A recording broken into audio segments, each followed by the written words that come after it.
d'être ici. Je m'appelle Nicolas Froissart. Je vais vous dire un petit mot dans quelques instants sur les Hub conférences notamment, et vous présenter notre intervenant et animer aussi cette Hub conférence. C'est un grand plaisir pour moi et l'ensemble des équipes des Hub conférences évidemment d'accueillir Edgar Morin ce soir. Avant de passer cette soirée avec lui, un grand merci à Antoinette Gull, qui est adjointe à la maire de Paris en charge de l'innovation sociale, de l'économie sociale et solidaire et de l'économie circulaire, je n'oublie rien, et qui donc ouvre cette Hub conférence. Merci beaucoup Antoinette d'être ici.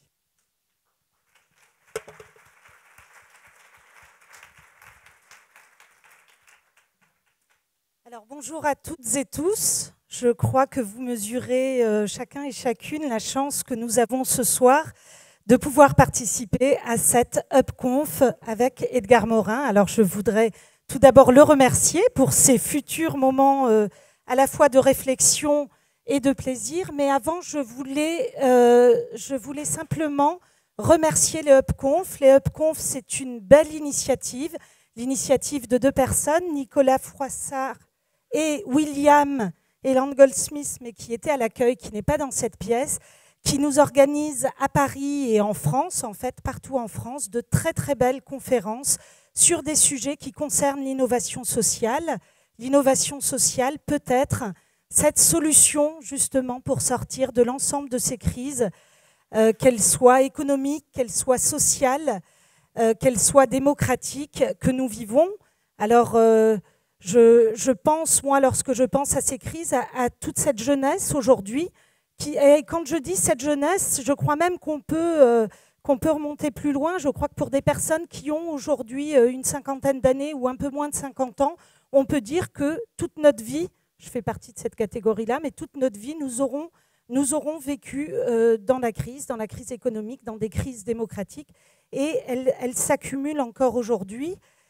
Alors, je me suis penchée, moi, sur le dernier ouvrage d'Edgar Morin, Écologiser l'homme, qui m'a fait très, très plaisir, puisqu'en fait, c'est vrai que cette réflexion sur les crises systémiques que nous vivons, à la fois, je le disais, que ce soit cette crise économique, cette crise qui concerne l'augmentation des inégalités. Aujourd'hui, on le voit à Paris et dans le monde, que ce soit la place des migrations et la place des migrants, que ce soit les problématiques de santé, les problématiques de chômage ou les problématiques démocratiques. Nous voyons aujourd'hui que nous avons à trouver de nouvelles solutions, et c'est dans l'innovation sociale que nous allons trouver ces solutions.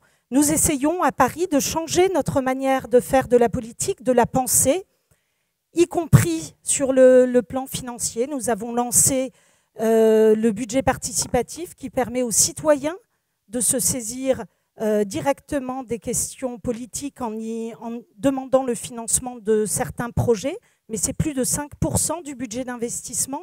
Nous travaillons également à inventer la ville de demain. Vous avez vu les décisions courageuses qui ont été prises contre le diesel pour lutter contre la pollution de l'air. Nous travaillons aujourd'hui à développer une économie qui soit sociale, qui soit solidaire, qui soit écologique à Paris. Et je ne vais pas vous faire la liste de toutes ces solutions. Je voulais simplement vous dire que nous y travaillons, et que nous y travaillons avec conscience de la gravité de ces crises et avec détermination. Je ne vais pas être plus longue, car je suis, comme vous, très pressée d'entendre notre intervenant. Juste avant, j'aimerais simplement que vous puissiez applaudir ces organisateurs des HubConf qui vous permettent et qui nous permettent, ici ce soir, d'avoir ce type de débat. Merci à vous.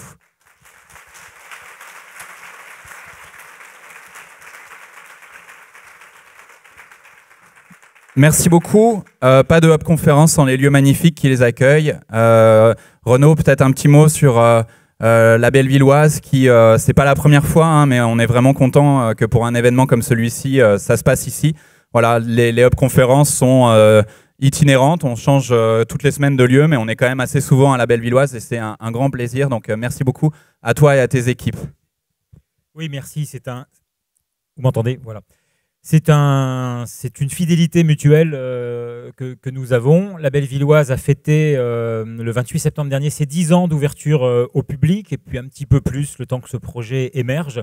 C'est un projet qui fait assez bien écho à ce qui se dit là, puisque c'est un projet qui émane d'une équipe indépendante avec mes associés, avec Fabrice Martinez qui est là avec moi. Nous en sommes les directeurs. C'est un lieu d'initiative privée, mais qui se fait fort d'être le plus possible d'intérêt général et au service de l'intérêt général. C'est un grand honneur pour nous d'accueillir Edgar Morin, parce que nous considérons la politique dans son sens le plus noble et le plus large du terme comme une des composantes de la programmation régulière de ce site. Vous y participez, groupe SOS et Hub Conférences, puisque on ne fête pas nos 10 ans, mais nos 4 ans à peu près ensemble, et une vingtaine de conférences déjà ici.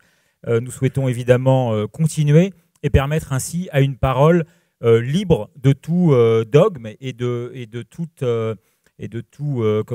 approche figée, de continuer d'exister, que des paradigmes comme ça très différents puissent se faire, parce qu'il nous semble que c'est ça aussi qui permet à cette initiative, c'est ça aussi l'économie sociale et solidaire, c'est l'idée que le citoyen est celui qui à un moment est dans l'utopie, le rêve, mais donc l'invention du monde et d'un projet de demain et d'une nouvelle réalisation, qu'elle soit associative, entrepreneuriale, personnelle ou autre. C'est l'idée que tout cela soit possible, puisse s'exprimer, se rencontrer, dialoguer. Merci à vous de permettre que ça se fasse. On est très heureux d'y contribuer en vous accueillant et vraiment très honoré, je le répète encore une fois, d'accueillir Monsieur Morin qui apporte une énergie extrêmement forte et des points de vue qui nous ouvrent vers des conclusions qui ne sont pas forcément celles que tous les jours un monde médiatique notamment tend à nous présenter comme les seuls possibles et parfois trop fatalistes. Et donc merci pour ces horizons encore nouveaux, possibles.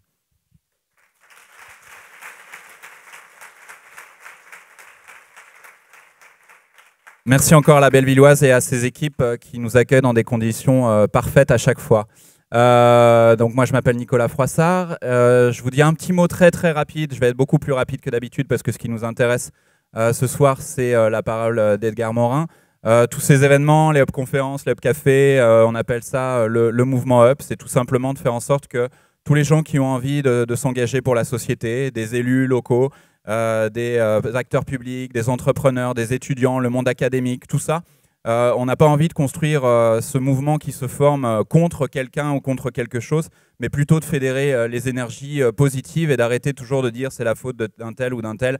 Ça ne nous intéresse pas et je pense que vous partagez ça. C'est des événements comme ce soir, toutes les semaines, les Hub Conférences, les Hub Café, de plus en plus aussi inspirés par vous, hein, c'est-à-dire qu'il y a beaucoup d'événements qu'on a nous-mêmes inventés ou créés, mais il y en a de plus en plus aussi où c'est des rencontres et on s'est dit, bah tiens, c'est vrai, un tel nous a parlé de tel intervenant ou de tel événement, et ben on va le faire. Donc n'hésitez pas à continuer, à consulter les productions, que ce soit le livre Up to You que vous retrouverez, on remercie évidemment les éditions Rue de l'Échiquier, notre éditeur, mais qui ont plein de choses magnifiques à lire, à vous proposer, donc n'hésitez pas, ils sont là. Le magazine Up le Mag aussi, qui relaye tous les 3 mois, tous les trimestres, tous les sujets qui nous intéressent, qui vous intéressent. Ils sont là aussi, les médias du groupe, on les remercie. Voilà, le guide Rêver, Oser, Créer, pour créer son entreprise sociale, le MOOC aussi, Up le MOOC, donc n'hésitez pas, tout ça. Et sur Up Campus, le réseau social, on est à 43 000 membres, c'est pas mal pour un réseau social alternatif. On l'invente avec vous. Vous pouvez rencontrer 43 000 personnes justement qui sont aussi des acteurs du changement, qui ont envie de changer les choses, qui sont positives, qui ont envie de fédérer plutôt que d'aller contre. Donc n'hésitez pas. Et puis on les décline aussi. Up Paris grâce à Antoinette notamment, mais aussi Up Sceaux, Up Metz, Up Lille, parce qu'on pense, comme beaucoup et comme Antoinette aussi, bien sûr que le territoire, c'est la solution, que pour changer les choses, si on commence déjà localement à partir de notre territoire, eh ben, c'est pas mal et c'est peut-être comme ça qu'on va changer le monde. Donc n'hésitez pas, si vous n'êtes pas parisien et que vous voulez créer un réseau social Up Campus sur votre ville, vous nous en parlez et puis on va faire ça ensemble, il n'y a pas de raison. Et puis devenir ambassadeur. À Lyon, la semaine dernière, il y a des gens qu'on ne connaissait pas il y a 3 mois qui ont organisé un événement, un Hub Café, sur les nouvelles formes du travail. Ils vont en faire un par mois à partir d'aujourd'hui. Et voilà, donc si vous avez aussi envie, à Paris et ailleurs, avec nous, de créer des événements Up, des événements fédérateurs sur l'innovation sociale, environnementale, démocratique, eh ben vous n'hésitez pas, vous nous en parlez et puis on le fera. Là aussi, à Paris et ailleurs, n'hésitez pas. On mettra à votre disposition toute la communauté Up pour communiquer dans nos réseaux sur vos événements et sur vos idées. Voilà, 25 000 participants quand même depuis la première édition des Hub Conférences et des intervenants toujours plus inspirants. On remercie nos partenaires évidemment sans qui ces événements n'existeraient pas, Accenture, Aviva, le Crédit Coopératif, et en plus il y a des représentants du Crédit Coopératif dans la salle, on les remercie d'être ici et pour leur soutien. Suez, la mairie de Paris évidemment, des événements impulsés par le groupe SOS, première entreprise sociale européenne. Merci à tous. C'est le moment d'accueillir Edgar Morin, que je vais inviter à monter sur scène. Merci beaucoup d'être ici. On peut l'applaudir, oui, effectivement.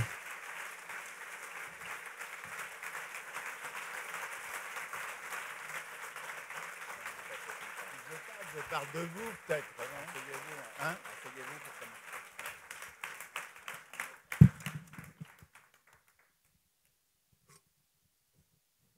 Merci beaucoup d'être ici. Un dernier petit mot à l'attention de nos participants. On laissera un moment assez long pour l'échange. On va essayer en tout cas avec vous. Vous pouvez poser vos questions via déjà Twitter sur le hashtag UpConf. Et puis on a juste un petit souci, c'est qu'on n'a pas de micro sans fil. Donc, mais il y a des gens qui passeront quand même pour que, y compris ceux qui sont au fond de la salle, puissent poser des questions. Et puis les personnes qui passeront relayeront vos questions. Et puis ceux qui sont plus près de nous pourront poser leurs questions via nos micros. Enfin voilà, on essaiera que tout le monde puisse poser une question dans la limite du temps imparti, évidemment. Merci beaucoup d'être ici. C'est pour nous un privilège. Vous l'avez compris, nos événements essayent de mettre un peu de complexité dans des sujets qui ne sont pas faciles à appréhender, surtout aujourd'hui dans notre société.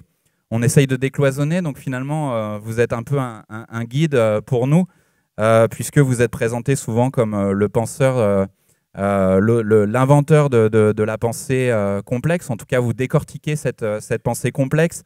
Il y a un concept que j'aime beaucoup aussi dans votre parcours, qui est la reliance, c'est bien ça, où essayer de connecter les savoirs, les disciplines, quelque chose finalement, on se dit que c'est... Et les gens, et surtout les gens. Et on se dit que finalement, aujourd'hui, heureusement que vous êtes là pour incarner ça, parce qu'on a l'impression de voir un peu tout le contraire. Qu'est-ce qu'on peut dire sur vous que les gens ne connaissent pas? Résistant, évidemment, on y reviendra sans doute. C'est quand même quelque chose qui doit former un homme. Votre notoriété, ça les gens ne le savent pas toujours, dépasse largement l'Hexagone. C'est peut-être aussi une richesse dont on reparlera. La vision que vous avez du monde, vous l'avez confrontée aussi à l'étranger, notamment en Amérique latine, en Chine, en Corée, au Japon. Vous êtes évidemment aujourd'hui directeur de recherche émérite au CNRS, directeur honoris causa de plusieurs universités à travers le monde. Vous êtes sans conteste l'une des figures les plus emblématiques de la pensée contemporaine. On va beaucoup parler aussi aujourd'hui, et je vais vous laisser la parole, d'un petit livre, vous en avez écrit des plus gros, qui s'appelle « Pour une chrysologie », qui a été réédité tout récemment. Pour commencer, peut-être que vous pouvez nous dire pourquoi en 1976, je ne veux pas dire de bêtises, c'est ça? Vous l'aviez écrit et pourquoi il est réédité aujourd'hui?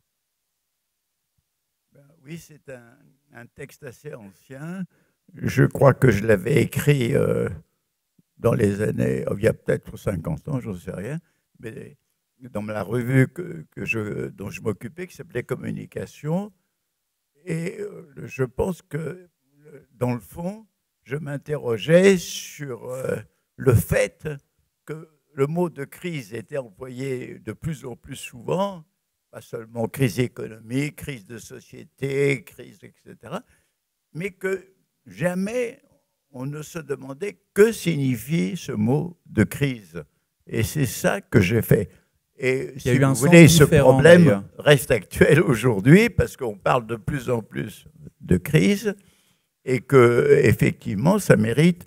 Moi, ce que je veux d'abord, c'est élucider cette notion de crise. Mais permettez-moi, je veux dire 2 mots avant, parce que pour moi, être présent ici, c'est quelque chose qui me donne beaucoup d'émotions. Pourquoi? Parce que quand j'étais gamin, j'habitais tout à côté, rue Sorbier, et la Bellevilloise était encore une coopérative ouvrière qui avait été fondée par le Parti communiste, qui à l'époque n'était pas encore stalinien, c'était la fin des années 20, le début des années 30, et qui vendait des produits à bon marché venant de l'Union soviétique. Mais cette exportation a cessé, la coopérative avait faillite, mais il est resté une salle de cinéma.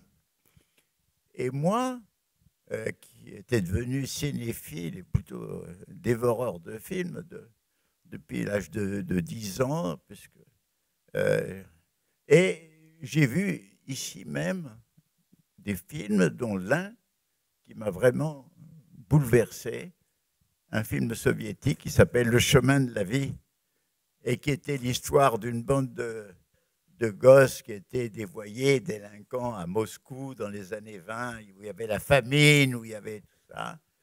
Et ces gosses avaient été raflés pour être dans une maison de rééducation. Enfin, écoutez, je ne suis pas là pour vous raconter ce film, mais je ne peux pas m'empêcher d'abord de vous dire ces souvenirs de la Bellevilloise. Il y a un film qui s'appelle La Crise, d'ailleurs. Hein? Il y a un film qui s'appelle La Crise, d'ailleurs, de Colline Serrault, je crois, puisqu'on va parler de crise. Alors écoutez, je reviens sur ce mot de crise. Et j'ai mis notre conférence en crise, mais enfin j'en sors. Mais alors, ce qui est intéressant, c'est que c'est un mot d'origine médicale d'Hippocrate, le penseur médecine grec de l'Antiquité. Et le mot crise signifiait pour un médecin le moment de la certitude, c'est-à-dire le moment où les symptômes deviennent clairs pour une maladie. Parce que vous savez, une maladie commence par de la fièvre, de la sueur, et il faut un certain temps pour savoir exactement ce que c'est. Si c'est un rhume banal, une grippe, une pneumonie, etc. Alors, le mot crise, crisis, signifiait le moment où les symptômes apparaissaient clairement et où le médecin pouvait dire « c'est la rougeole, je vais prescrire tel médicament ». Alors, je dis ça pour vous dire que le mot crise a inversé son sens aujourd'hui. Parce que la première chose qui frappe dans une crise, c'est l'incertitude. Vous avez une crise ministérielle, vous ne savez pas quels seront les ministres du nouveau gouvernement. Vous avez une crise économique qui commence, vous ne savez pas de quelle façon elle va continuer, si elle va s'aggraver, se résorber, etc. Autrement dit, le mot crise, la première caractéristique d'une crise, c'est que nous ne sommes plus dans une situation stable. Alors, à ce moment-là, je dis, mais alors, qu'est-ce qui se passe dans le système social? Et là, je suis obligé d'employer une notion un peu barbare, systémique, qui est ce qu'on peut appeler la régulation. Un système vivant, comme une société, fonctionne en se régulant, c'est-à-dire en éliminant sans arrêt, en rejetant toute déviance qui pourrait, à un moment donné, créer une tendance qui changerait tout. C'est-à-dire, une société veut se maintenir telle qu'elle, elle a des systèmes pour chasser, pour éliminer la déviance. D'abord, on n'écoute pas les déviants, ou bien on les met en prison, ou bien, enfin, on les confie à des instituts pour les fous, etc. Donc, une société, telle qu'elle soit, elle veut maintenir sa régularité, ce qu'on appelle homéostasie. Alors, une crise, c'est quand la régulation, c'est-à-dire ce qu'on appelle en langage technique le feedback négatif, c'est-à-dire le système qui élimine la perturbation, ne fonctionne plus. Alors, apparaît la perturbation et apparaît un processus qui est déviant. Il est évident que si la crise s'aggrave, le processus déviant qui est minuscule au début va s'aggraver. Prenez par exemple une crise comme a été sociale, comme ont été les grandes grèves de 1995.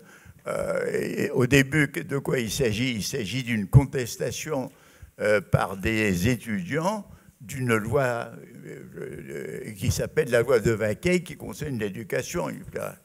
Mais cette contestation est l'occasion, catalyse toute une série de protestations dans toutes les couches de la société, notamment du travail, parce que ça lui donne l'occasion de s'exprimer. Et ce mouvement d'étudiants devient un large mouvement social, de grève générale, il y a eu du covoiturage. Donc, vous voyez que, alors, à ce moment-là, la crise s'étend. Quels vont être les résultats? C'est ou bien elle va être résorbée avec le temps et on va revenir à l'ordre ancien, ou bien le gouvernement ou le ministre qui a fait cette loi va sauter et être remplacé par un autre, etc.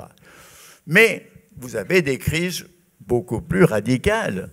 Vous avez par exemple, prenez la convocation des États généraux en 1789, et d'une façon tout à fait inattendue, parce que d'habitude, on convoquait la noblesse, le clergé et le tiers-état, c'est-à-dire le reste, la bourgeoisie, les paysans, etc., bon, qui étaient les plus nombreux.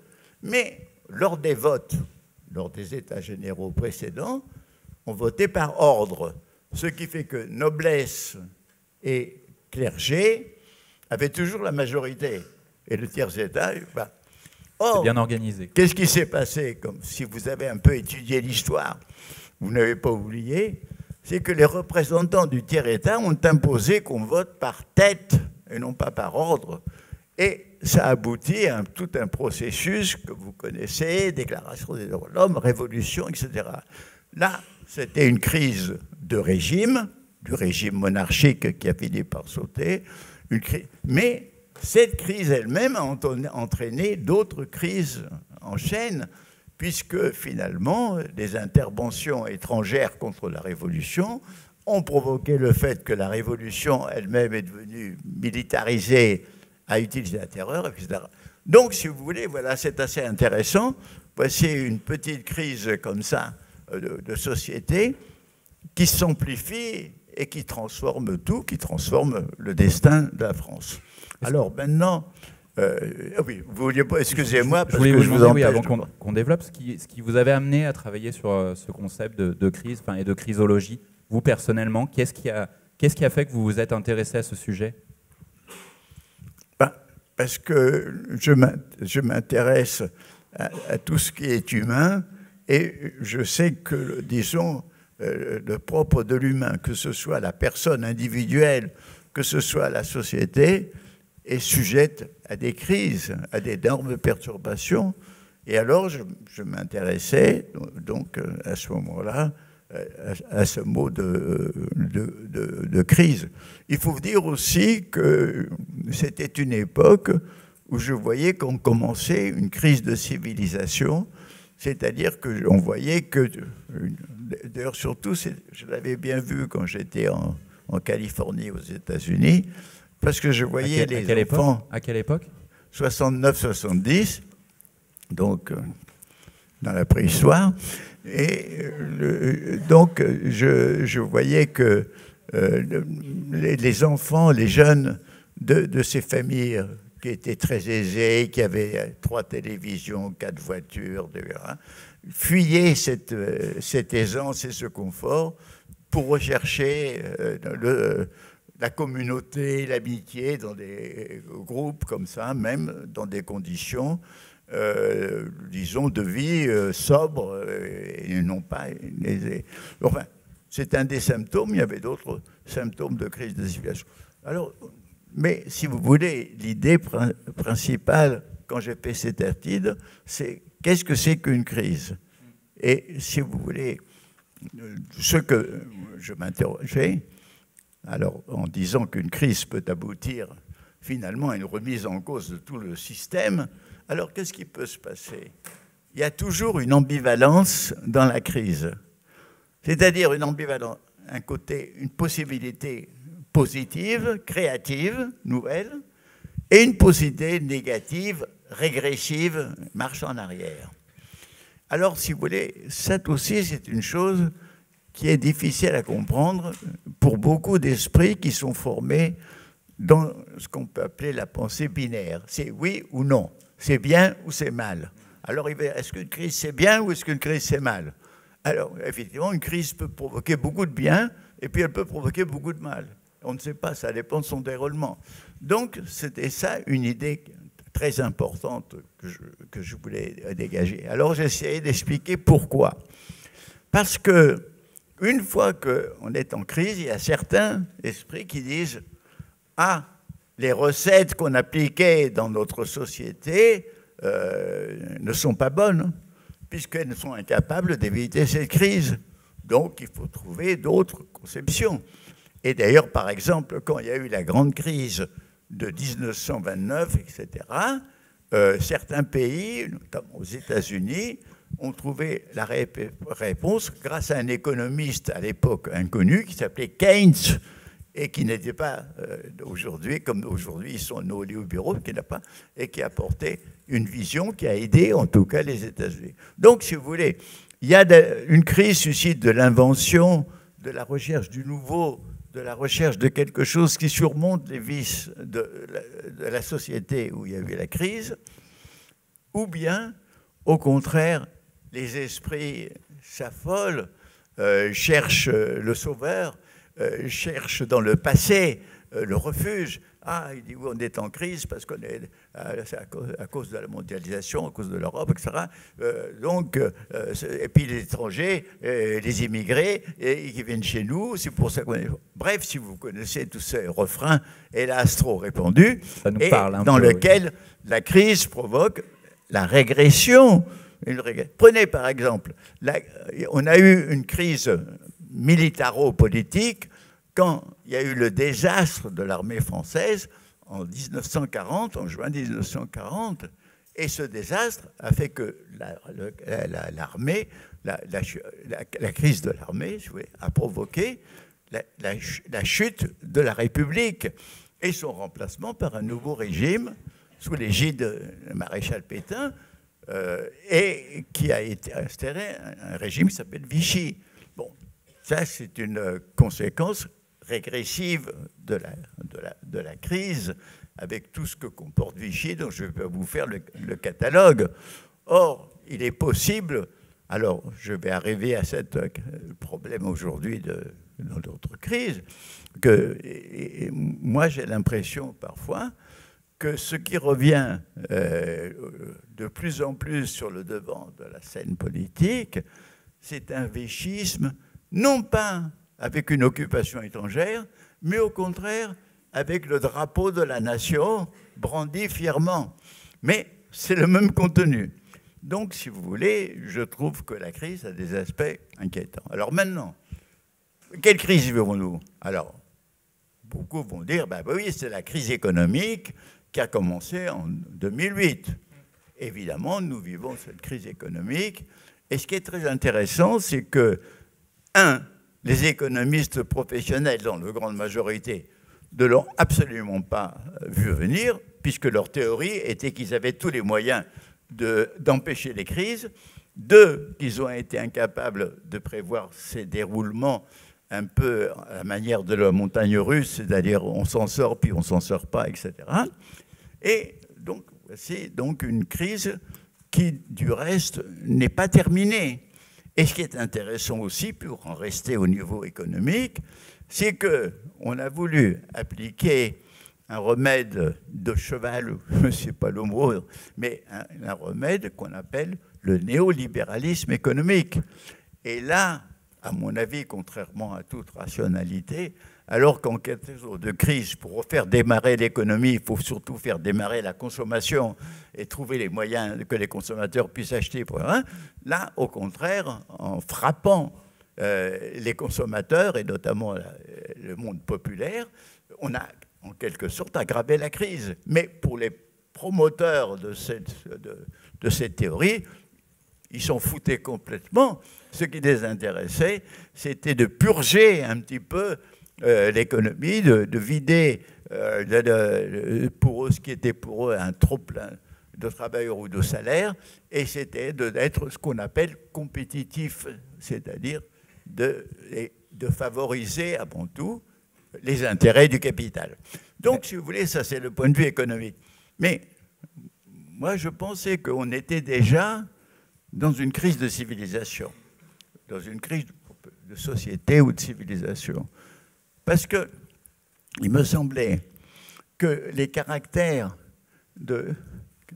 C'est une question, ça, hein? Non. Ah, c'est moi. Bon. Vous parlez ici et vous parlez aussi sur l'écran, en fait. Eh oui, voilà. Oui. Alors, écoutez, je vais tout de suite d'abord à la crise planétaire. Parce que, bon. La crise planétaire, elle est issue de ce processus qui s'est emballé en 1989-90 avec la chute de l'Union soviétique, avec le fait que l'économie capitaliste libérale s'est répandue sur le monde, et qu'en même temps, il y a eu cette explosion des télécommunications, qu'on a pu téléphoner de n'importe quel endroit du monde à l'autre, le fax, l'Internet, etc. Donc le monde est unifié de façon technologique et économique. Alors, merveilleuse unification. Alors, ce qui est très étrange, c'est que ce monde unifié a commencé à se disloquer d'une façon nouvelle. C'est-à-dire que vous avez eu presque aussitôt la guerre de Yougoslavie, qui semblait une nation presque accomplie, et qui, sous des poussées ethnico-religieuses, s'est livrée à une autodestruction fratricide qui a duré plusieurs années, du reste que l'Europe était incapable d'arrêter. Vous avez eu, avec l'effondrement de l'Union soviétique, deux pays voisins où les gens s'entendaient bien, les Arméniens et les Azéris, entrer dans une guerre affreuse, impitoyable. Vous avez vu partout, et vous avez vu partout, si disons, quelque chose où, au lieu d'avoir une unification morale, mentale, psychologique, au contraire, des dislocations et des refermetures sur une identité et le retour des religions anciennes. Alors là, pour comprendre ce phénomène de crise, il faut penser qu'au XXe siècle, ce n'était pas un siècle qui était hors des religions, mais qui avait vécu deux religions. L'une qui était, dont l'idéologie était barbare, c'était la religion nationale de la race des seigneurs, qui était celle du clérisme, et l'autre qui était la religion de l'émancipation fraternelle de l'humanité, qu'incarnait le communisme comme idéologie, mais que malheureusement, dans la réalité, réalisait le contraire. Donc, si vous avez quand même, vous avez, notamment pour le communisme, vous avez, comme pour les grandes religions, vous avez eu des martyrs, vous avez eu des héros et vous avez eu des bourreaux. Ça, c'est, voilà. Là, dès que vous avez une grande religion, christianisme, islam, judaïsme, vous avez tout ça. Alors, je reprends. Donc, si vous voulez, il y a eu le retour des religions et des particularismes. Là aussi, ce n'est pas seulement à cause de cette mondialisation purement technique qui semble vouloir occidentaliser de force tous les peuples avec leurs différentes cultures, c'est aussi que c'est une époque où on a commencé à comprendre partout dans le monde que cette loi merveilleuse du progrès, que l'on croyait une loi de l'histoire, que demain serait toujours meilleur qu'aujourd'hui, etc., elle n'était pas vraie, que dans le fond, le lendemain est incertain. Et pourquoi on a eu cette inquiétude? Il y a eu l'expérience d'Hiroshima et de Nagasaki. Il y a eu, on sait que la bombe nucléaire a explosé, a tué des millions de gens, et qu'elle se multiplie dans le monde. Et donc, si vous voulez, l'angoisse, l'incertitude, tout ceci favorise les tendances régressives. Et on arrive à un paradoxe. Excusez-moi, je suis trop bavard. Mais, une fois que je suis dansé, hein, ça, on ne peut plus m'arrêter. Hein? Non, je vous plains. Enfin, bon. Alors, le grand paradoxe, c'est que nous sommes, à cause de cette mondialisation, à un moment où tous les êtres humains de tous les continents ont un même destin commun. Quel est ce destin commun? Ils ont les mêmes problèmes de vie et de mort. J'ai parlé des armes nucléaires qui se multiplient et qui restent une menace. Je n'ai pas parlé, mais tout le monde sait qu'aujourd'hui, c'est la biosphère qui se dégrade. Ce n'est pas seulement ce qu'on appelle la biodiversité, ce n'est pas seulement les grandes forêts comme en Amazonie et en Afrique qui sont mis en coupe réglée par les coupeurs de bois, mais vous avez aussi un autre désastre, c'est que partout dans le monde se répand l'agriculture industrialisée, l'élevage industrialisé, qui à la fois détruisent les sols, enlèvent toute vie, il n'y a plus de vers de terre, il n'y a plus d'oiseaux, il n'y a plus rien, engrais chimiques artificiels, pesticides qui dénaturent les événements, standardisation qui fait que toutes les pommes sont pareilles et toutes les tomates sont pareilles, et du reste toutes insipides. Et en plus, l'élevage industriel des poulets, des cochons, etc., animaux piqués d'antibiotiques et de toutes sortes de produits. Bref, ce n'est pas seulement la Terre, c'est nous qui sommes victimes de cette dégradation de la vie et de la Terre. Alors, vous avez ça. Vous avez l'économie mondiale qui n'est pas régulée. Et non seulement elle n'a pas de régulation, en dépit du FMI et d'autres choses, mais elle est entièrement dominée par des spéculations de la haute finance. Dans l'économie, maintenant, la finance s'est détachée de l'économie réelle, de l'industrie, et même elle fonctionne uniquement par des ordinateurs qui captent les messages de la bourse de Melbourne, de Tokyo, etc., qui donnent des ordres de vente et les spéculations effrénées.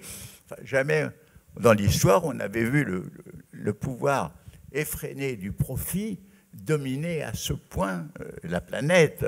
Alors, d'un côté, on voit ce pouvoir de l'argent, et de l'autre côté, le développement des multiples fanatismes fermés qui se développent.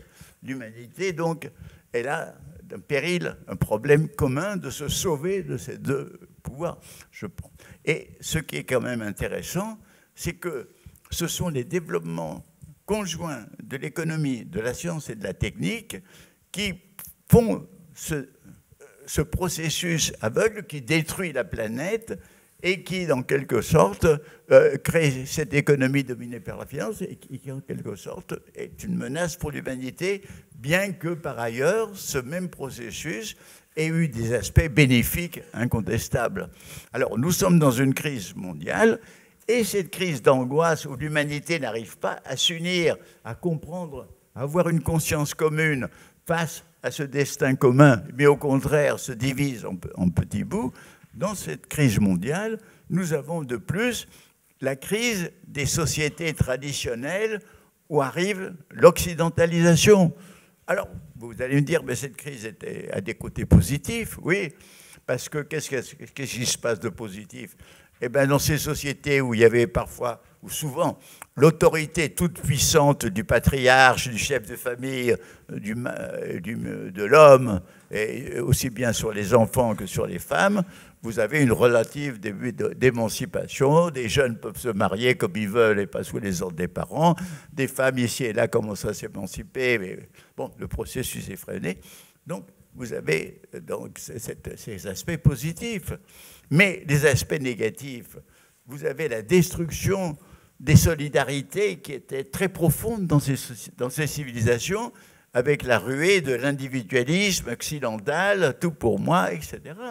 Donc, à ce moment-là, vous avez aussi, et en même temps, prenez par exemple des pays qui avaient une autonomie de substance, de subsistance, de vivrière, mais quand arrive le blé, par exemple de la Beauce, qui est un blé subventionné en plus par l'Europe et qui est donc vendu à bas prix et qui empêche l'existence de blé indigène au Maroc ou dans d'autres pays africains. Ces pays sont réduits si tout ça s'arrête, sont réduits à la famine. D'ailleurs, les famines ont commencé et toutes ces immigrations de misère qui viennent d'Afrique viennent justement de cet impérialisme économique de l'Occident, de l'Europe, et puis maintenant de la Corée, de la Chine, etc.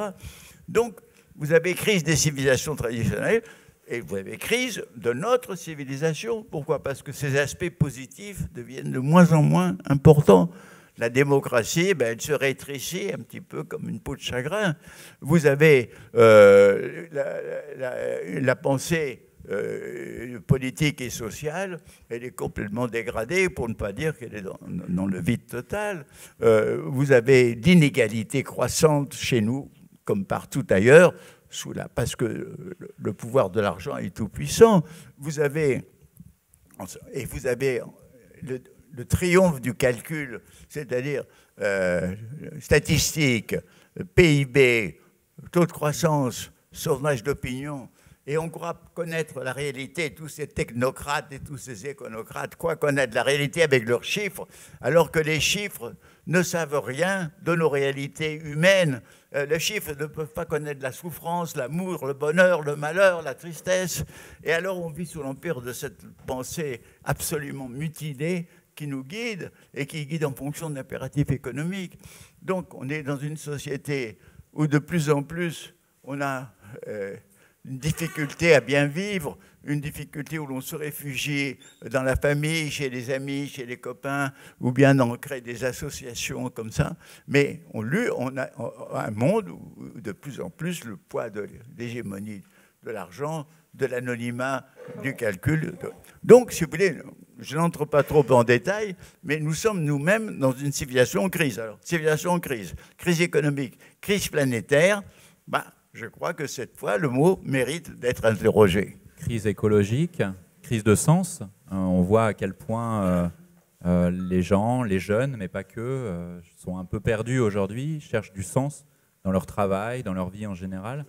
Est-ce qu'on peut dire que du coup, c'est une crise inédite, ou est-ce que vous identifiez des crises plus anciennes qui peuvent ressembler de près ou de loin et qui nous permettraient de trouver des amorces de solutions?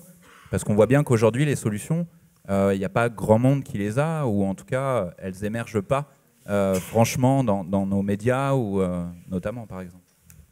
Mais vous savez, à mon avis, il y a quand même, mais de façon très dispersée, des éléments, des aspirations pour changer de vie et pour changer de voie. L'idée de changer de voie, je crois qu'elle est possible. Pourquoi? Parce que, justement, la conscience d'un problème écologique nous ouvre des possibilités nouvelles. D'abord, au plus vite, remplacer les énergies sales et polluantes, pas seulement le charbon et le pétrole, mais aussi les productions d'énergie dangereuses, c'est-à-dire l'énergie atomique, de façon à développer au maximum toutes les énergies propres. Là, il y aurait un effort économique absolument sain et qui, en même temps, serait une relance pour le travail. Mais il n'y a pas seulement ça. Nous devons prendre conscience que nos vies dans les villes sont de plus en plus polluées. Elles sont polluées, disons, par les émanations de toutes les cheminées et des voitures, mais elles sont aussi polluées par le stress constant du métro, boulot, dodo, de la chronométrisation de nos vies et de plus l'asservissement de plus en plus grand au travail grâce aux astuces du managering, de la compétitivité. Donc, si vous voulez, il y a encore, par exemple, devant les énormes difficultés de la circulation de Paris, alors que la mairie a pris la mesure de rendre piétonnes les voies sur berge, il est certain que pour décourager les gens à utiliser leur voiture dans la ville, il faudrait d'abord créer des vastes ceintures de parking autour aux portes de Paris pour que les banlieusards qui viennent en voiture, comme c'est arrive dans d'autres villes dans le monde, et prennent des transports publics ou autres. Donc, si vous voulez, il y a un ensemble de mesures pour décongestionner la ville, des grands travaux, etc. Vous savez très bien qu'aux États-Unis, une des façons de sortir de la crise de 29, ça a été les fameux grands travaux qu'a fait Roosevelt. Donc, vous avez quand même les villes. Et alors, deuxièmement, les campagnes, ce dont je vous ai parlé.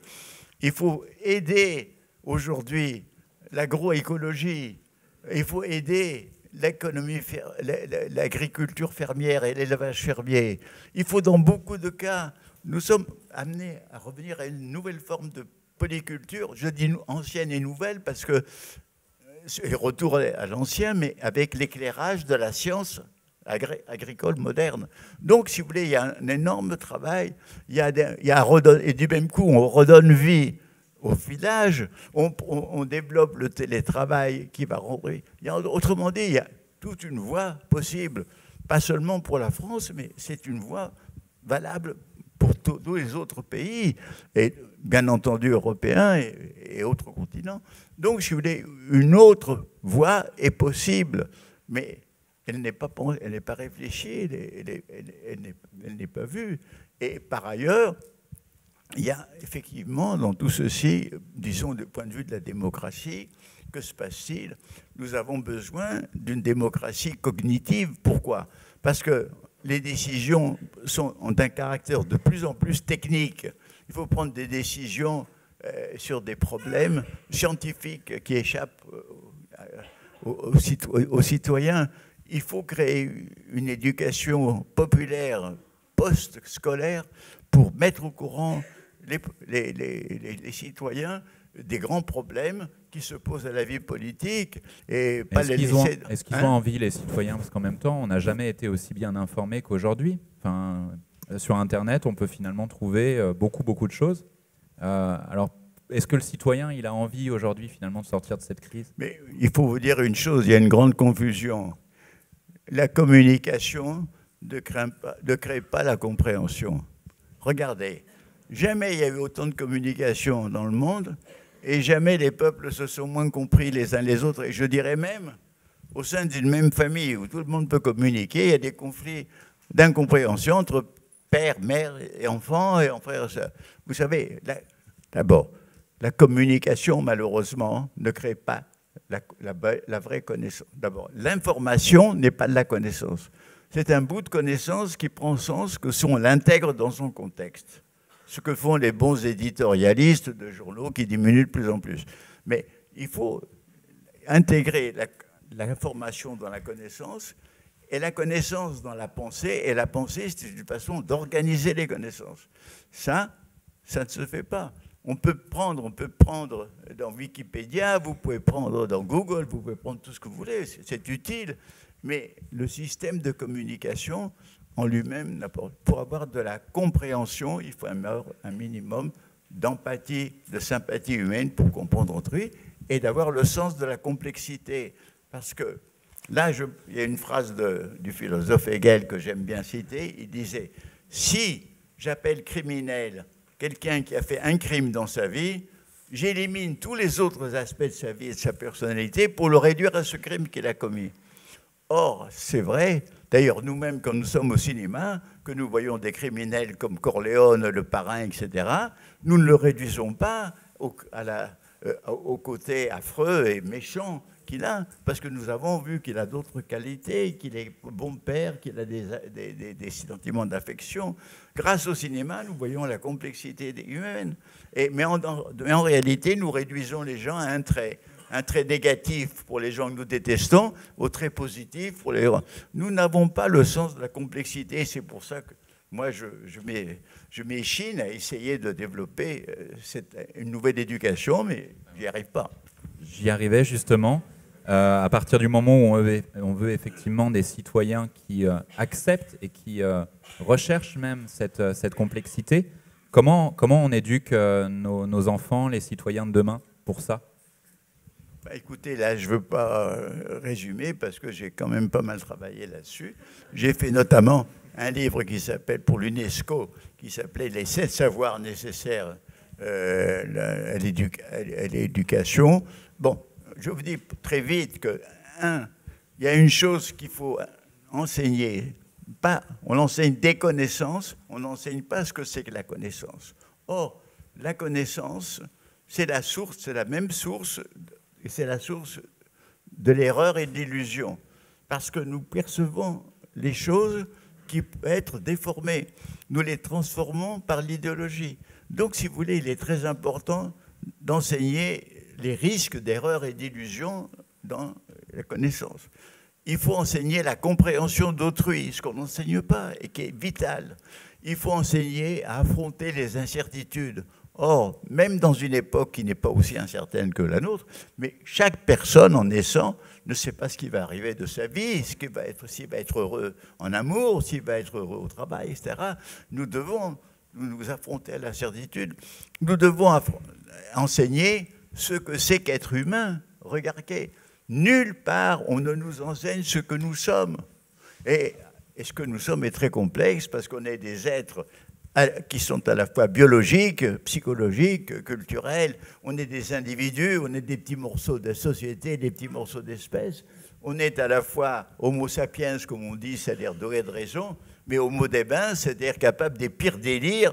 Et dans le fond, ça caractérise l'espèce humaine. Donc, si vous voulez, il y a beaucoup de connaissances fondamentales nécessaires pour affronter les problèmes de la vie qui ne sont pas enseignés.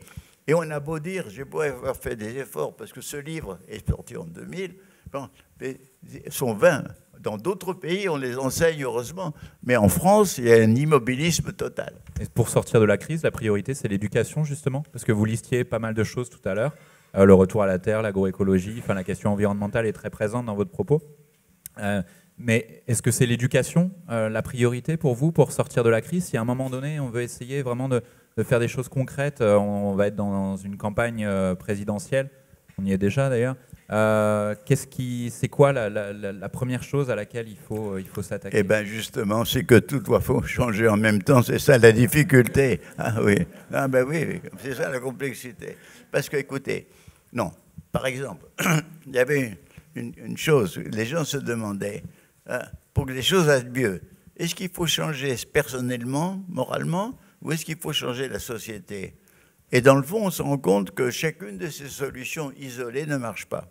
Moi, j'ai connu des tas de gens qui ont voulu trouver un changement personnel dans les communautés, etc. Et ça n'a pas marché, ils se sont disputés, ils sont pas... D'autres, et la plus grande transformation de la société qui a été tentée, ça a été la révolution d'octobre soviétique, elle aboutit à son contraire. Bon.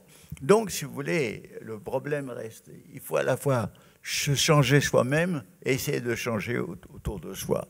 Mais, si vous voulez, le problème des priorités, si vous parlez sur un autre niveau, c'est qu'aujourd'hui, il y a, en France, comme ailleurs, mais en France, dans l'économie, avec l'économie sociale et solidaire, des entreprises qui ne sont pas vouées au seul profit, des métiers qui sont voués à la solidarité.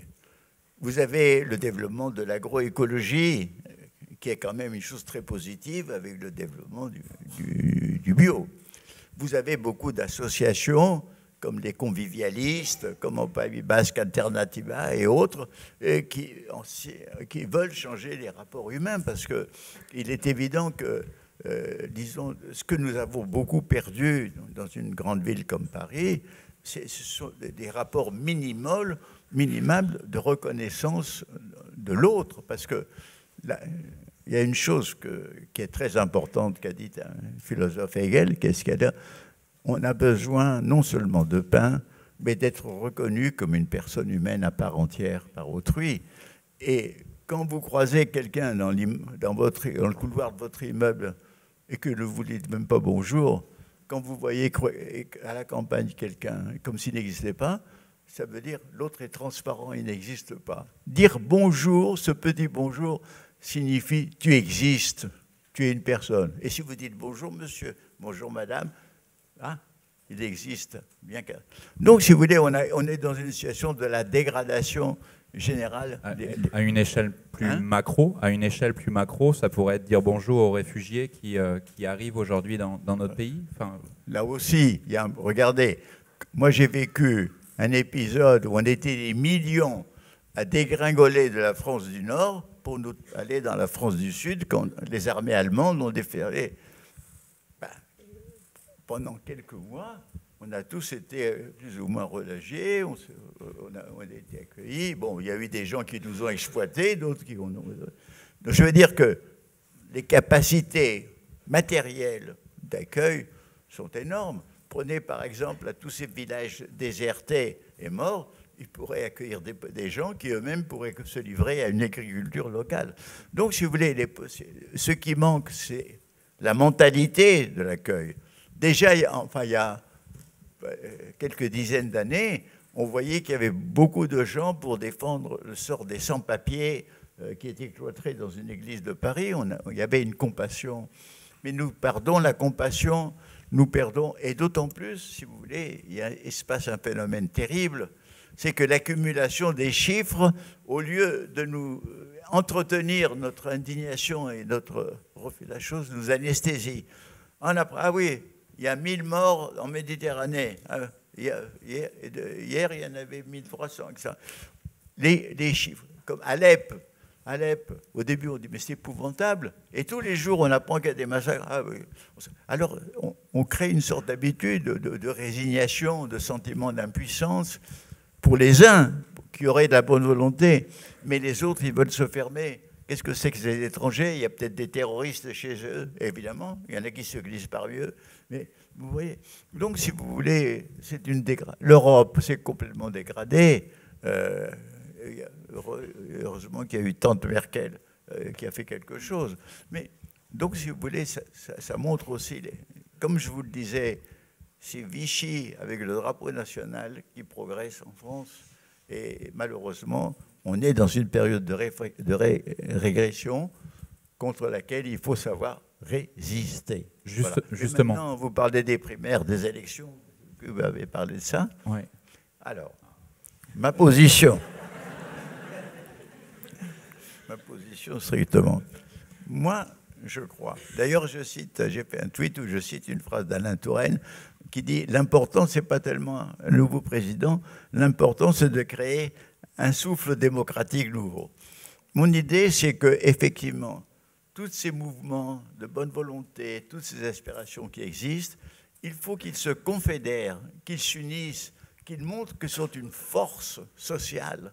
Et si on est une force sociale, en dehors des partis politiques, on peut peser sur les gouvernements et sur les partis politiques, puisque les lobbies pharmaceutiques, les lobbies économiques pèsent sur les ministres, etc., si on est une force. Déjà, regardez, le bio a créé déjà un mouvement chez les consommateurs qui fait que même des grandes surfaces ont chacune un petit rayon bio. On voit très bien la force des consommateurs est inemployée. Ils viennent de se créer 2 associations de consommateurs, mais si les consommateurs pouvaient boycotter entièrement les produits d'agriculture industrielle, de la conserverie qui a des conserveurs épouvantables, Monsanto, de ces poissons sucrés pour les enfants qui sont absolument dégueulasses, si on pouvait, les consommateurs boycotter ça, à ce moment-là, on créerait un nouveau mouvement. Il y a beaucoup de possibilités qu'on ne fait pas. Donc, si vous voulez, moi, je crois qu'il y a créé cette nouvelle conscience sociale parce que les aspirations existent. Maintenant, pour les élections, moi, je pense en tant que citoyen, je regarde ce qui se passe. Je regarde les affaires des primaires. Mais je n'entre pas dans ce jeu-là. Mais par contre, le jour où il y aura la compétition,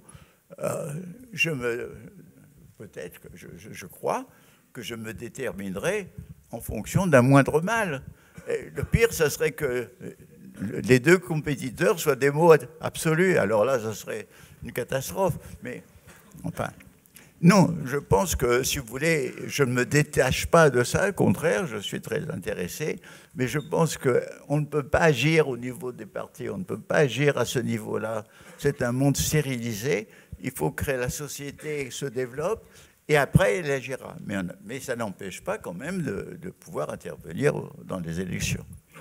Vous avez utilisé le mot de résistance. Alors évidemment, il ne faut pas galvauder ce mot, surtout auprès de quelqu'un qui l'a connu pendant la Seconde Guerre mondiale, mais pour quelqu'un qui, justement, par rapport à tous les mots que vous venez de décrire, qui voudrait résister, notamment les jeunes qui sont parmi nous, qu'est-ce que vous leur direz? Comment on peut résister à tous ces mots qui nous entourent en 2016? Ben, vous savez, moi j'ai dit, je vous ai dit qu'il y a deux barbaries, dans le fond, qui se trouvent aujourd'hui conjuguées. Il y a une barbarie qui vient du fond de l'histoire humaine, malheureusement, et qui est celle du mépris, de la domination, et finalement qui peut se traduire par le massacre, par la torture, par l'humiliation, par tout ça. Cette barbarie qui s'éteint pendant quelque temps, elle revient. Là, nous la voyons présente. Hein. L'histoire de Daesh, c'est un cas exemplaire, mais c'est un cas. Hein. Il y en a d'autres. Bon. Alors, l'autre barbarie, je répète, c'est celle qui est liée au calcul, à la puissance de l'argent, et qui possède, je veux dire que les possédants eux-mêmes sont possédés par l'argent. Ce sont parce qu'ils sont possédés, ils sont pris par des intérêts immédiats sans se rendre compte que ceci est suicidaire pour la société, donc pour eux aussi à terme. Donc je crois que résister, c'est résister contre ces deux barbaries autant qu'on peut le faire chacun dans son domaine. C'est ça, à mon avis, qui est résister. Et d'autre part, c'est savoir. Alors, si vous voulez,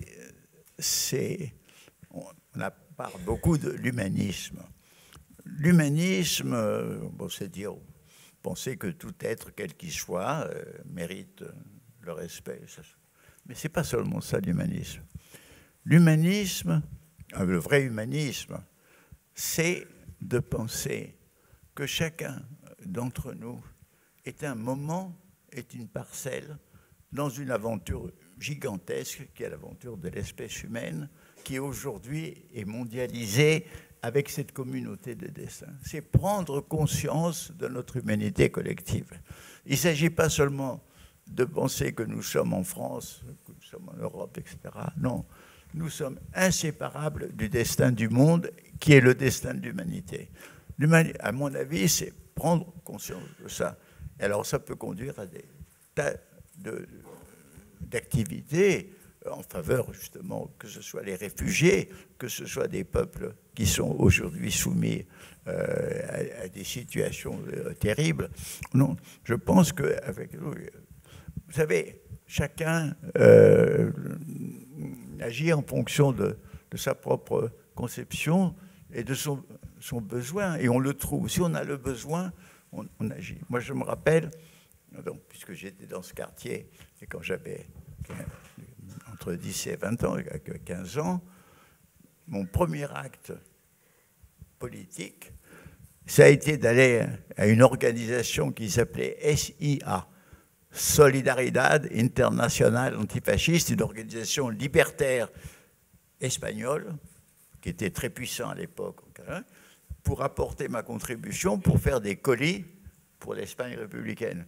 Ouais. Si on veut vraiment, si on a le sentiment, on trouve toujours le moyen d'agir dans le sens, mais toujours dans le sens de cette résistance aux deux barbaries et dans le sens de vouloir réaliser les grandes aspirations qui sont en chacun de nous à mieux vivre, à vivre autrement. Parce que chacun, au fond de soi, c'est que, bien que la publicité, le consumérisme et tout ça veuillent nous cacher les choses importantes, ce n'est pas les objets des supermarchés, c'est l'amour et c'est l'amitié. Tout le monde le sait. Tout le monde sait que vivre avec des amis, avec des gens qu'on aime, c'est ça qui est l'important.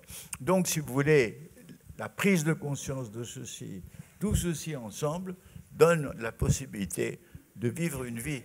Moi, alors, vous parlez de la résistance. Moi, quand j'étais résistant, je peux dire, j'étais menacé, j'étais un résistant urbain.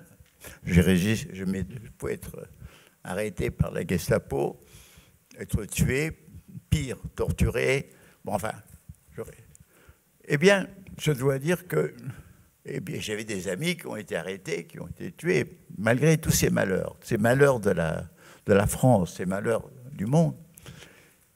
Jamais je n'ai été aussi bien dans ma peau, parce que je savais que je faisais quelque chose de bien.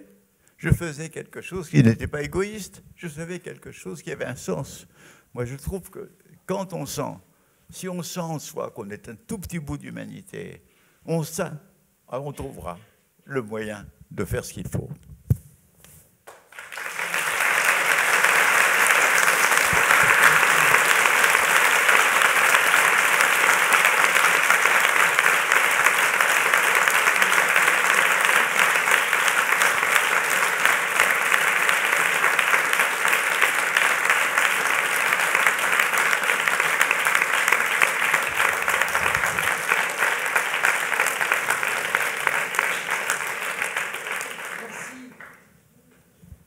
Bien.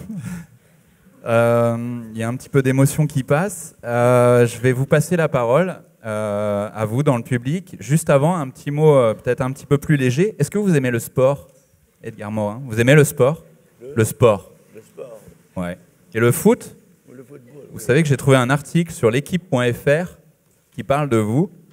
Je sais pas, j'espère vous surprendre en vous disant que l'entraîneur de Monaco, donc pour la Ligue 1, pour ceux qui connaissent, vous cite, mais ça fait un moment en plus qu'il s'intéresse à vos travaux.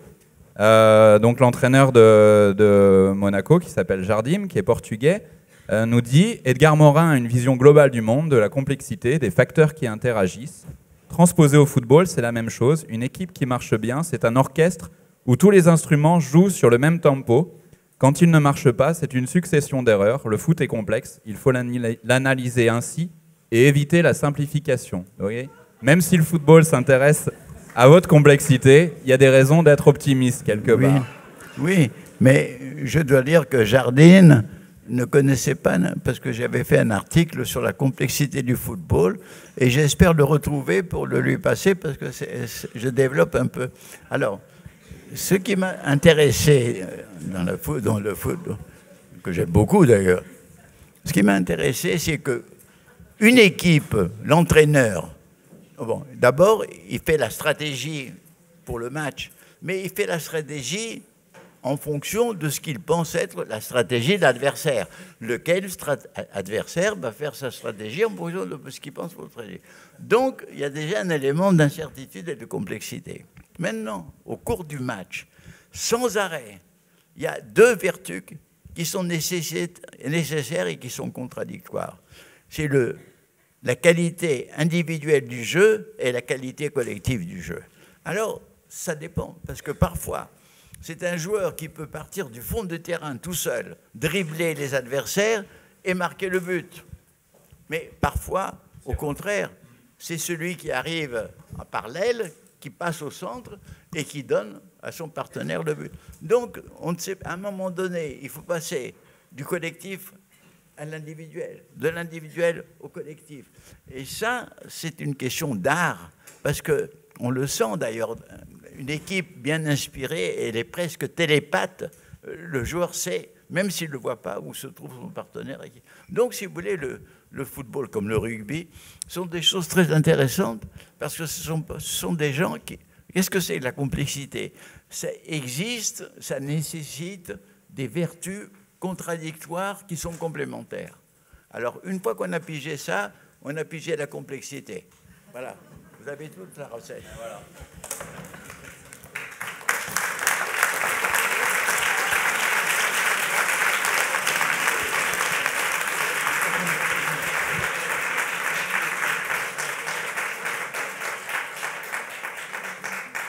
On passe à vos questions à vous. On va faire un exercice périlleux qui est question sans micro. Donc, il va nous falloir un silence quasi religieux, si vous me permettez l'expression, pour écouter ce que vont vous dire nos petits camarades avec une question courte. Vous vous présentez si vous le souhaitez. Ce n'est pas obligatoire, mais en tout cas, vous posez une question courte, s'il vous plaît, pour qu'on puisse en prendre le plus possible. Charlotte, il y en a une derrière toi déjà. En parlant très fort.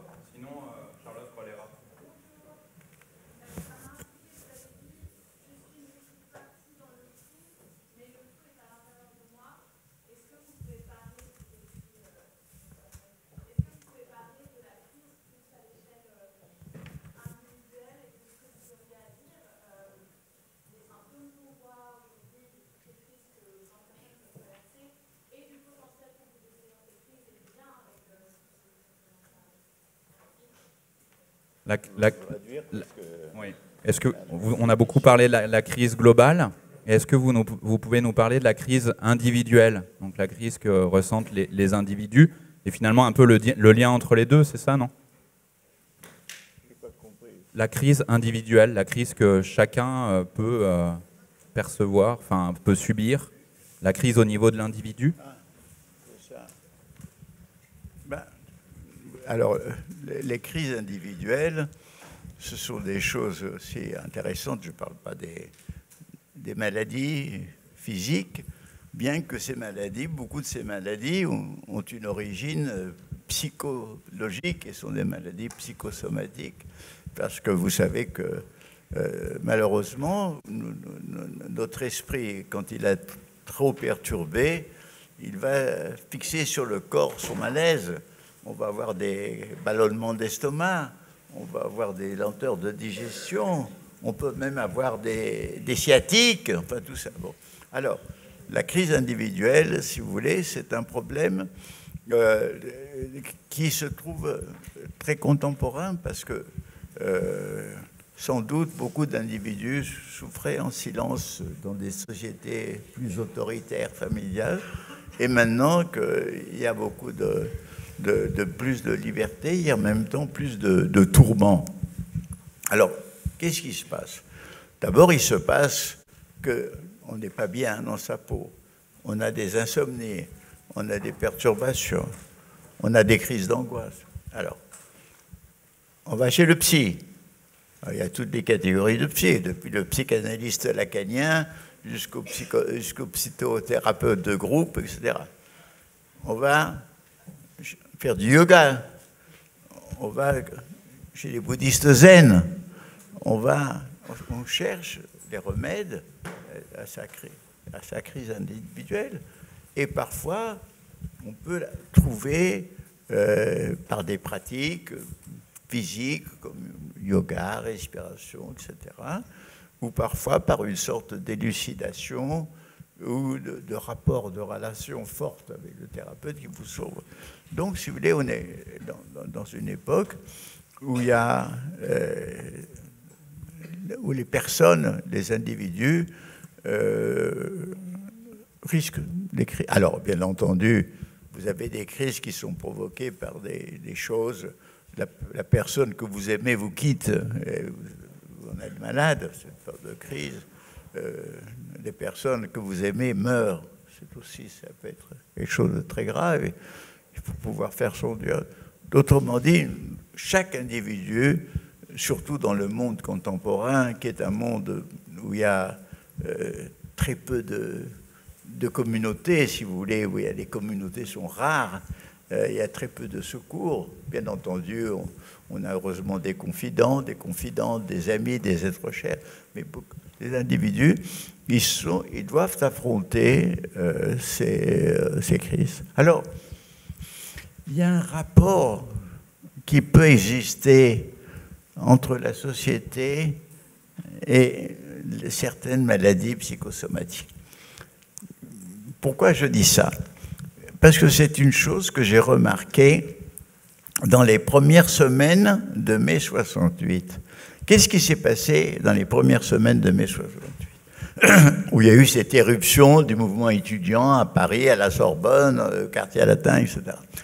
Mais ce qui s'est passé à ce moment-là, c'est que l'État était paralysé. Et des gens qui n'étaient pas des étudiants, qui étaient des adultes, ont eu un sentiment où ils se parlaient dans la rue, les gens causaient. Il y avait une sorte de défoulement.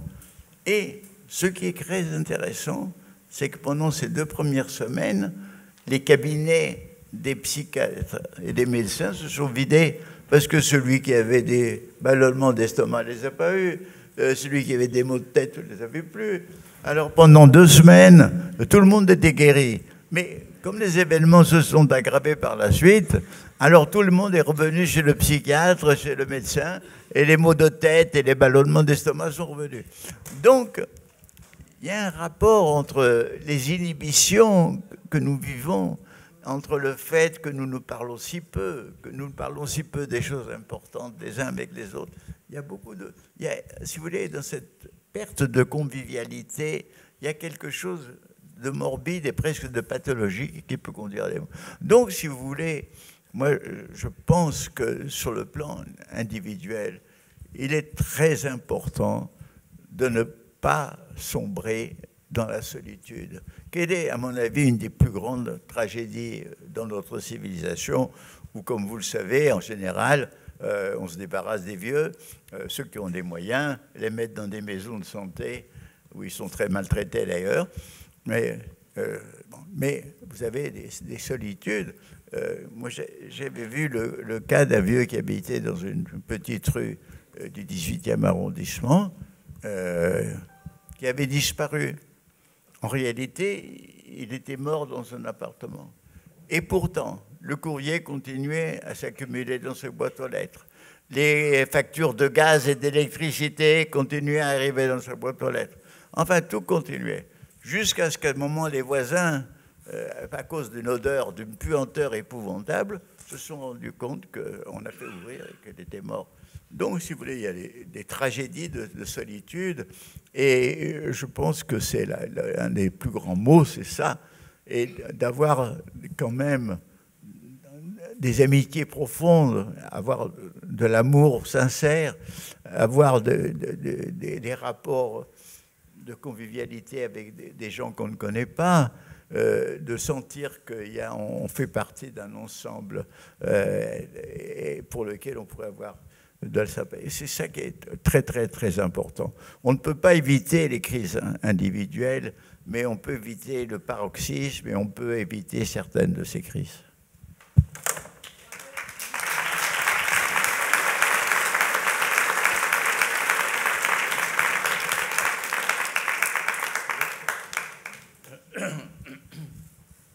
Bonsoir, monsieur. C'est moi qui n'ai pas le micro. Ça marche? Ça marche, très bien. J'ai pas de retour. Ah, ça marche pas. Ah, écoutez, je vais parler très fort et comme je suis près de vous, vous entendrez peut-être. Non? C'est pas sûr. Alors, ah voilà, ça marche maintenant.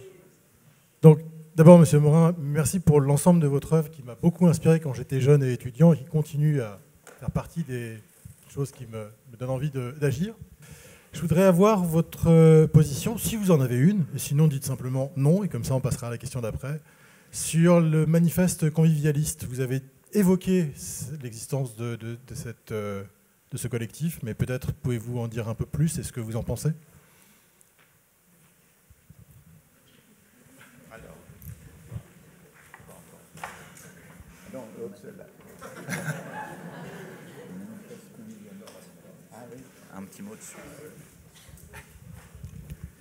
Alors, bon, bien que je n'aille pas régulièrement aux réunions convivialistes, mais j'ai signé ce manifeste qui est très bien inspiré. Et je pense que justement, le mot est très important. Et d'ailleurs, c'était il y a longtemps, c'est dans les années 70, il y a eu 2 prises de conscience importantes. La première prise de conscience, c'était la prise de conscience que la planète était menacée par la dégradation écologique. Ça a été le rapport Meadows de cette année 1970. La deuxième, c'était les premiers textes de Ivan Illich, qui était un penseur très intéressant, très peu connu, mais très intéressant, et qui avait insisté sur la dégradation de la convivialité dans notre civilisation. Il ne voulait pas dire que tout était mauvais, il ne pensait pas que l'ancien était bon, mais qu'il y avait quelque chose qui existait, des rapports qui pouvaient exister entre les uns et les autres, de cordialité, de sympathie, d'entraide. Moi-même, quand j'étais gamin, puisque je me rappelle que j'étais rue Sorbier, ici à côté, eh bien, je me rappelle très bien que les rapports avec les voisins à travers les fenêtres, j'étais chez ma tante, puisque ma mère était morte, et elles se parlaient, elles se passaient le sel, le poivre, l'huile, etc.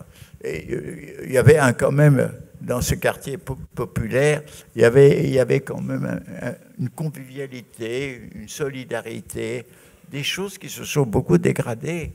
Alors, donc, c'est vrai que le mouvement convivialiste est intéressant, parce qu'il a pris cette idée et il essaye de réfléchir comment on pourrait créer une société où se développe la convivialité. Et c'est pour ça que c'est une chose très intéressante et très utile. Et à mon avis, dans la conjonction qui doit se faire entre tous les mouvements actuels qui veulent aspirer à un autre monde, à une autre vie, il y a aussi bien le mouvement de l'économie sociale et solidaire, il y a aussi bien le mouvement convivialiste, il y a plusieurs mouvements, il y a le mouvement alternatif et basque, il y a plusieurs associations de toutes sortes, le mouvement Utopia, dont je crois qu'il y a quelques représentants dans cette salle que je ne vois pas. Bon, donc, si vous voulez, il y a plusieurs associations et initiatives qui, à mon avis, devraient converger aujourd'hui, et l'idée convivialiste est une idée très importante. Merci beaucoup. Je suis désolé, on ne va pas pouvoir prendre d'autres questions, parce qu'on avait promis à la Bellevilloise et à notre intervenant de s'arrêter un petit peu avant 21h. Est-ce que vous voulez nous dire quelque chose pour conclure? Je crois que j'ai déjà conclu, mais enfin, c'était bête. Non, je crois que nous sommes dans une période, je dirais, de très grande incertitude. Dans ce sens-là, elle a un côté critique. Pourquoi de très grande incertitude? C'est pas seulement qu'on ne sait pas quels seront finalement les candidats sélectionnés dans les différentes primaires qui ont lieu.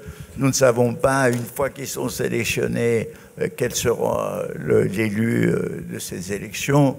Nous ne savons pas quelle sera la conjoncture mondiale. Les élections américaines elles-mêmes vont changer peut-être beaucoup de choses. Nous ne savons pas ce qui se passe en Syrie est un véritable cancer qui répand ses métastases, parce qu'en Syrie, ce n'est pas seulement une guerre civile, ce n'est pas seulement une guerre entre chiites et sunnites, c'est aussi une guerre internationale où les Français, les Américains, les Russes, les Turcs, etc., les Iraniens, et j'en oublie, sont présents et intervenants. Et c'est quelque chose qui me rappelle la guerre d'Espagne, en pire, en plus horrible encore. Donc, si vous voulez, vous avez un monde tout à fait incertain, inquiétant, où le pire peut arriver, mais où le pire n'est pas sûr, où le mieux peut venir, mais le mieux, il n'est pas probable, et pourtant. Alors, moi, je vais vous terminer sur un souvenir d'improbable qui est arrivé dans ma vie. Donc, ça se situe en 1941. Qu'est-ce que c'est que 1941? D'abord, c'est l'année où l'Allemagne nazie domine toute l'Europe, hein, dont la France, évidemment.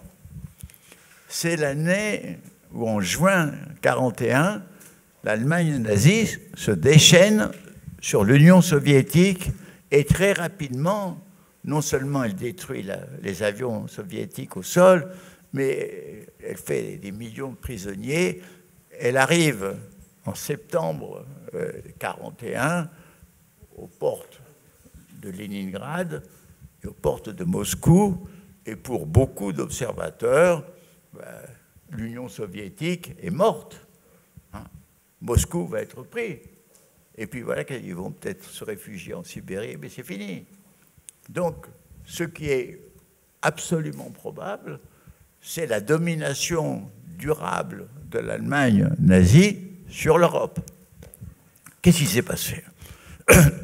Il se passe qu'en septembre-octobre 1941, des pluies diluviennes inattendues embourbent totalement l'armée allemande qui n'arrive pas à entrer dans Moscou. Ces pluies diluviennes sont suivies par un gel précoce qui congèle cette fois l'armée allemande qui n'était même pas préparée à avoir les vêtements pour supporter l'hiver russe. Il se passe. Alors là aussi, il faut penser à deux choses étonnantes. La première, c'est que Hitler, qui a déclenché l'offensive contre l'URSS en juin 1941, devait la faire en mai. Mais il ne l'a pas faite en mai. Pourquoi? Parce que son collègue Mussolini, dictateur d'Italie, qui avait voulu conquérir la Grèce s'était fait culbuter par la petite armée grecque. Parce que les Grecs, ils donnent du fil de retour. Alors, donc, il a appelé Hitler à son secours et Hitler a mis un mois pour liquider la résistance serbe, parce qu'il fallait passer par lui, par la Yougoslavie, et c'était les Serbes qui étaient les plus opposés aux Allemands. Donc, il a perdu un mois. Mais s'il avait déclenché l'offensive armée, il n'y aurait pas eu les pluies, il n'y aurait pas eu le gel, et il serait entré dans Moscou. La deuxième chose, c'est qu'il avait un agent secret Staline, à Tokyo, qui s'appelle Sorg, donc on connaît bien l'histoire. Et Sorg l'a prévenu en disant « Le Japon n'envahirait pas, non pas envahir la Sibérie ». Ce qui fait que Staline a pu divertir d'Extrême-Orient son armée d'Extrême-Orient, qui était très puissante, et la mettre sur le front de Moscou.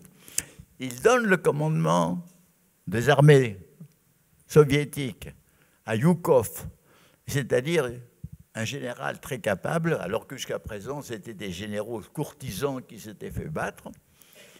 Et le 2 décembre 1941, Zhukov déclenche sa première grande offensive en tenaille, vous savez, qui part de l'extrême et pour se refermer. Et les armées allemandes échappent à la tenaille, mais elles sont, enfin, une partie est prise, mais elles sont refoulées de 200 km et Moscou est sauvé. Inutile de vous dire que c'est la même stratégie en plus grand que Yukov a faite à Stalingrad et qui a pu encercler l'armée allemande. Mais avant Stalingrad, 2 jours après le début de l'offensive de Yukov, le Japon attaque Pearl Harbor et l'Amérique, l'énorme Amérique, entre de tout son poids dans la guerre. Et la guerre, qui n'était qu'une guerre européenne jusqu'alors, devient une guerre mondiale. Et la probabilité que l'Allemagne ne gagne pas la guerre diminue, jusqu'à ce qu'à Stalingrad, elle va quand même considérablement, pratiquement disparaître. Donc, voilà comment, dans une situation qui semblait absolument désespérée, surgissent des événements qui peuvent changer le cours de l'histoire. Alors, espérer, d'ailleurs, il y a une phrase d'un vieux philosophe, Héraclite, qui a vécu 6 siècles avant l'ère chrétienne, et qui a dit « Si tu ne cherches pas l'inespéré, tu ne le trouveras pas. » Voilà.